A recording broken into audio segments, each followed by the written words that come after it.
2026 అంతర్జాతీయ మహిళా దినోత్సవం పురస్కరించుకుని నిర్వహించిన వేడుకలు కృష్ణా జిల్లా మచిలీపట్నంలో ఉత్సాహభరిత వాతావరణంలో జరిగాయి.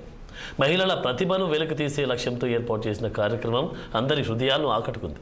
దేశంలోని వివిధ రాష్ట్రాల సంస్కృతి సాంప్రదాయాలను ప్రతిబింబించేలా మహిళలు అద్భుతమైన వేషధారణలతో వేదికపై మెరిశారు. రంగురంగుల దుస్తులు, సాంప్రదాయ ఆభరణాలు, ప్రత్యేక అలంకరణలతో పాల్గొన్నటువంటి మహిళలు ప్రేక్షకుల ప్రశంసలు అందుకున్నారు.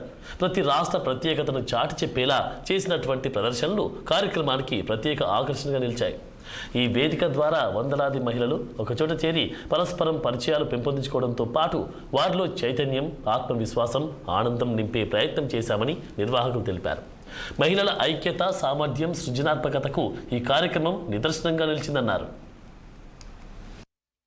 మాగల్లో మహిళా దినోత్సవం అనే కాన్సెప్ట్ ని క్రియేట్ చేసి ఇంతమంది మహిళల్ని ఒకే చోట కలిసేలాగా చేసి ఈ ప్రోగ్రామ్ ని కండక్ట్ చేస్తున్నాం. దీనికి రిటర్న్ గిఫ్ట్ గా 500 విలువ చేసే కుర్చీని కూడా ఇస్తున్నాం. మేము రకరకాల హౌసీలు, లక్కీ డిప్స్ అన్ని కూడా వాళ్ళకి ఇస్తున్నాం. ప్రతిరోజు ఇంటి దగ్గర కష్టపడే ఆడవాళ్ళకి ఒక్క రోజైనా సెలవు ఉండాలి కదండి.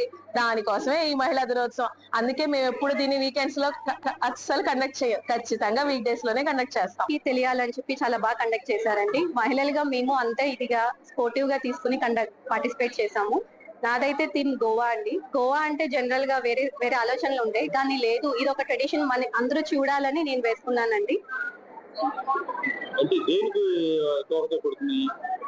వాళ్ళ ఎప్పుడు ఇంట్లో ఉండి నార్మల్ గా లేడీస్ అందరూ ఇంట్లో ఉండి ఏమీ లేక అని ఆలోచించిన వాళ్ళకి ఇది ఒక టైప్ ఆఫ్ మంచి ఎంటర్టైన్మెంట్. వాళ్ళలోంచి మేము ఇలా చేయగలమా అని ఒక ఎంకరేజ్మెంట్ ఇచ్చినట్టు ఉంటది. ఇది చాలా మంది, నేను యాక్చువల్లీ అనుకోలేదు ఇంత బాగా పార్టిసిపేట్ చేస్తారని. చాలా బాగా చేశారు, చాలా ఎంకరేజ్మెంట్. మాకు ఒక టైప్ ఆఫ్